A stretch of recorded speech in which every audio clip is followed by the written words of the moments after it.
Hello guys, welcome back to the At Least Gamer channel.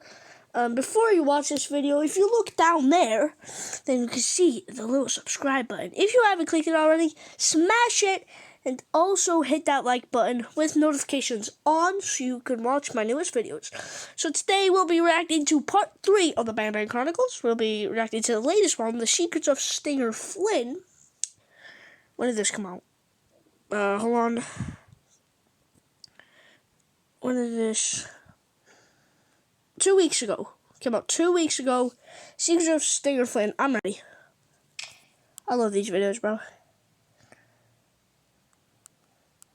This is Oscar Star. Bro. Hold on, this Already with the random names, bro. Every single time they call them, like, the fake names, like, Banban, you had, Krupa, and, what was the other name? Hold on, I don't remember, it was Krupa. Oh, I don't remember, but Oscar Star. Okay, so we're gonna start this one we're off. talking about. How is he a star? Nah. This is Stingeruno. Bro! Wait, that's not the official name? Stinger Flynn, as with the majority of the Garden of Banban characters, has a rich history of how he came to be. And I'm here to discuss with you the secrets of our beloved psychic jellyfish. Again, why do you say always beloved, bro? I don't love any of them, dude. Yes, your Stinger Flynn might be nice, but dude, he creepy, bro. The Garden of Banban cast each have their own detailed story and personality. Yeah, we know this. That's what makes Garden of Banban unique. Join me on the 3rd episode of the Banban Chronicles, narrated by me, Ty Coker, the voice actor of Bittergiggle. Bittergiggle. A series where we dedicate each episode to discussing the history and secrets of a member of the Garden of Banban cast. Alright. I love this, yeah. I'm gonna mute it just in case I get copyrighted. Don't know. Alright. Stinger Flynn, despite being arguably one of the simpler characters to draw and visualize, has probably gone through the most changes during development out of any of the other characters, making this episode of the Banban Chronicles one of the juicier entries. Hey, yo! Every stage of development for this What? Oh, what is... strange. What the fuck? Okay, that last one is not real. That second one is nowhere real. From the decision to even add him to the game, to the decision to make him a jellyfish. This photo was taken on October 15th, 2022.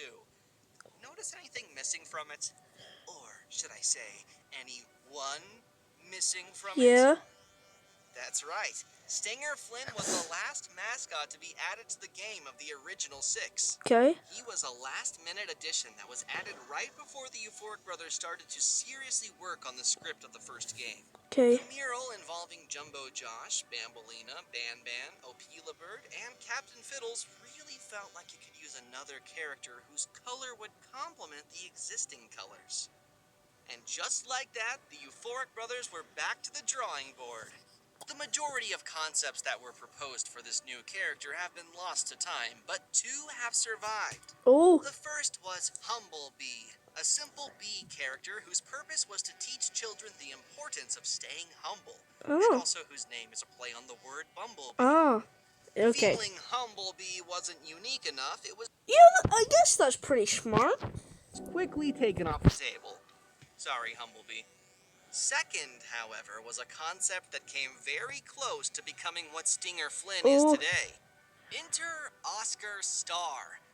What the fuck what the hell is that, bro? What the hell? Oh, hell no. What is that? Oh, I'm glad we have Stinger Flynn, dude. Arm. One-eyed tower of teeth that would tower over the player. Oh. The reason Oscar Star was scrapped was the exact opposite of why Humblebee was scrapped. Oscar Star had too many defining features. He had 6 arms, 1 eye, and was a tower of teeth. He was absolutely goated with the sauce, so instead of completely scrapping Oscar Star, his features were shared between 3 different characters. Stinger Flynn got the 1 eye, an earlier concept of Nab Nab became the Tower of Teeth, Yeah. and much much later on an earlier concept of Yes. Got the multiple arms. That was smart. Remember him? Remember that guy from the last episode? Yeah. You keeping notes? We know. These three characters, despite their minimal interactions with each other in the games, are spiritually connected through Oscar Star. Oh. Ultimately, the decision was made to add. Yeah, I was about to say, it kind of looks like Stinger Flynn and Syringa, but I forgot about Nap Nap with the Tower of Teeth or whatever. I thought it was gonna be Jumbo Josh with the Tower of Teeth. Well, I guess Jumbo Josh would have to be looking sideways. And save the spider for later. And thus, Stinger Uno was born, as he was nicknamed after first being added to the game. Stinger Uno, bro. Like, dude, what is Stinger Uno? That's like the worst name you could ever do. The game.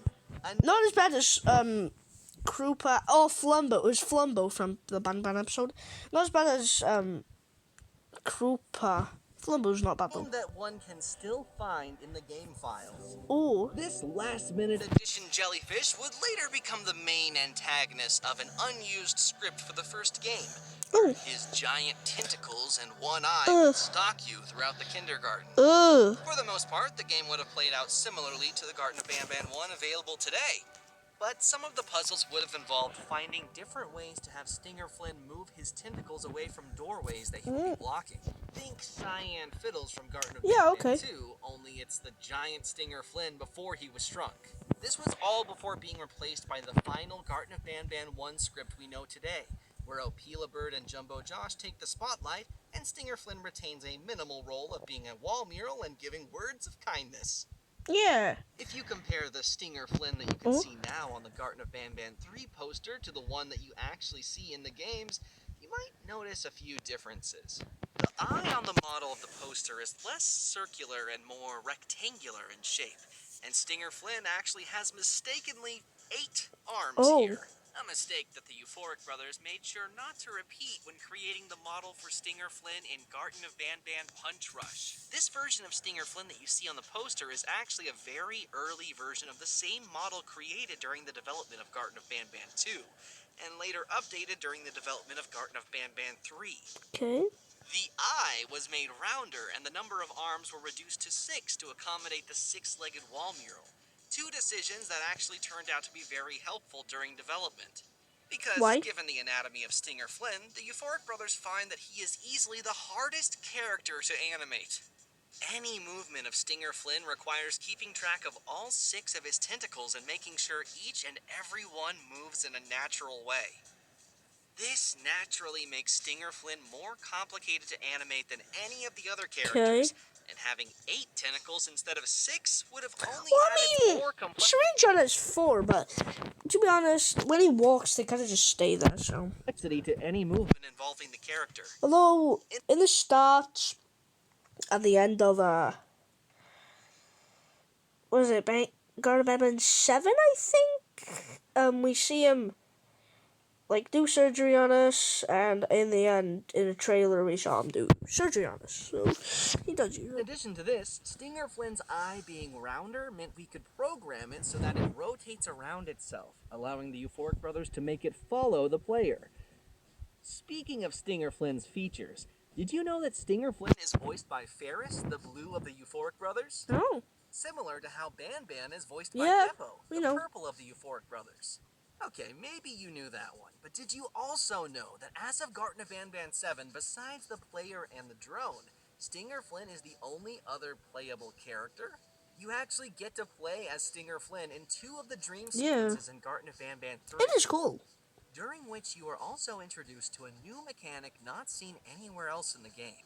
Whereas Stinger Flynn, you are capable of shooting electricity through your tentacles in order to traverse. That doesn't make sense, that you shoot electricity, but that's still cool. In the comments if you would like to see this mechanic reappear in future games. Yes. Stinger Flynn's ability to shoot electricity out of his tentacles is not mentioned too many times throughout any of the games.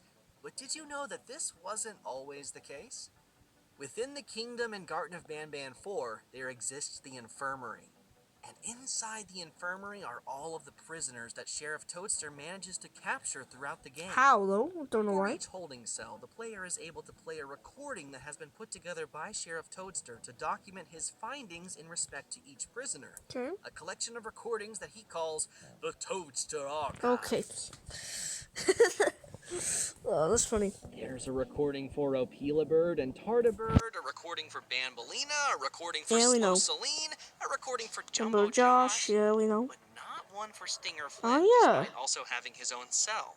Why? Initially, however, Stinger Flynn was also meant to have a recording of his own in the Toadster Archives collection, which would have detailed how Sheriff Toadster got electricity shot at him a few times while trying to capture Stinger Flynn after the events of Garten of Banban 3.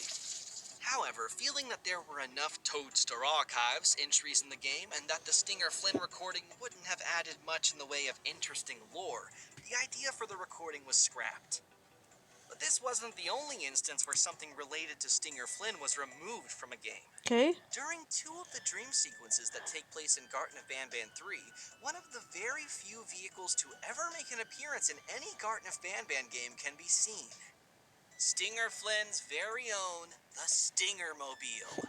This is the car that's parked beside Stinger Flynn during his monologue about reaching the beach, and the same one that all of the characters take a ride in later on in the game. How before can it Stinger crashes Flynn into a piece grow, of dude? cactus.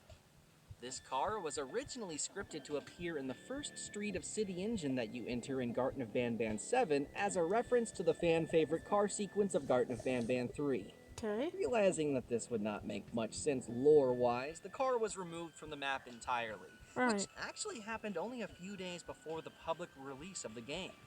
But who knows? Maybe the Stinger-mobile will reappear in future games. Yeah.